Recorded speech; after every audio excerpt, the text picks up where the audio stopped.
যমুনায় এদিন ছিল সর্বস্তরের মানুষের আগমন। লম্বা লাইন ধরে সকলেই যমুনায় ঢোকার অপেক্ষা করছিলেন। প্রধানমন্ত্রীর সাথে দেখা করার খুশিতে শামিল হয়েছিলেন সব শ্রেণীর মানুষ। আমন্ত্রিত অতিথি হিসেবে ছিলেন মোহামেডান ক্লাবের ক্রিকেট বিষয়ক কমিটির চেয়ারম্যান মোহাম্মদ মাসুদুজ্জামান মাসুদ। বাংলাদেশের ক্রীড়াঙ্গনের অভিভাবক আমিনুল হকের সাথে মোহাম্মদ মাসুদুজ্জামানের এমন হাস্যোজ্জ্বল ছবিটা বেশ গুরুত্বপূর্ণও বটে। বন্ধ হয়ে আছে ঢাকা প্রিমিয়ার লিগ। বিসিবির সাথে দূরত্বের কারণে মোহামেডান, আবাহনী সহ সব বড় বড় ক্লাব ঢাকা প্রিমিয়ার লিগে নামতে চায় না। ক্রীড়া প্রতিমন্ত্রী চাওয়ায় যদি খোলে এই জট।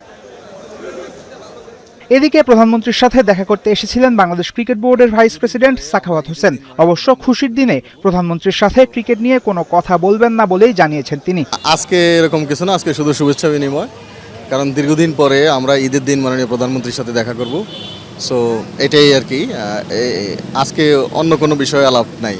এবারের ঈদে বিসিবি নারী ও পুরুষ ক্রিকেটারদের ঈদ উপহার দিয়েছে। কিভাবে এলো এই আইডিয়া জানিয়েছেন সাখাওয়াত হোসেন। বিসিবি বসের বাংলাদেশে আসার সম্ভাব্য সময়ও জানা গেল তার কাছে। খেলোয়াড়দের জন্যই সবকিছু। সো খেলোয়াড়রা যখন ভালো থাকে তখন পুরা এই ক্রীড়াঙ্গনটা ভালো থাকে। তো আমরা চিন্তা করেছি যে খেলোয়াড়দেরকে ঈদের গিফট দেয়া এটা একটা দায়িত্বের মধ্যেই পড়ে, এবং অবশ্যই এটা চলমান থাকবে। বুলবুলের সাথে কথা হয়েছে, ঈদের শুভেচ্ছা জানিয়েছে, উনিও জানিয়েছেন উনি খুব সহসায় ফিরবেন, maybe within a week. Tarek রহমানের সাথে দেখা করার আয়োজনে আমন্ত্রিত ছিলেন সিলেট টাইটান্সের উপদেষ্টা ফাহিম আল চৌধুরী। সিলেটের মানুষের প্রতি ভালোবাসা জানিয়েছেন তিনি। নামাজ শেষ করে এখন মাননীয় প্রধানমন্ত্রীর সাথে দেখা করতে যাচ্ছি। সিলেটের মানুষের সবার সাথে ঈদ করবো ইনশাল্লাহ। ঈদ তো থাকে 3 দিনের। ইনশাল্লাহ আগামীকালকে যাচ্ছি সিলেটে, গিয়ে সবার সাথে ঈদ করবো সিলেটে।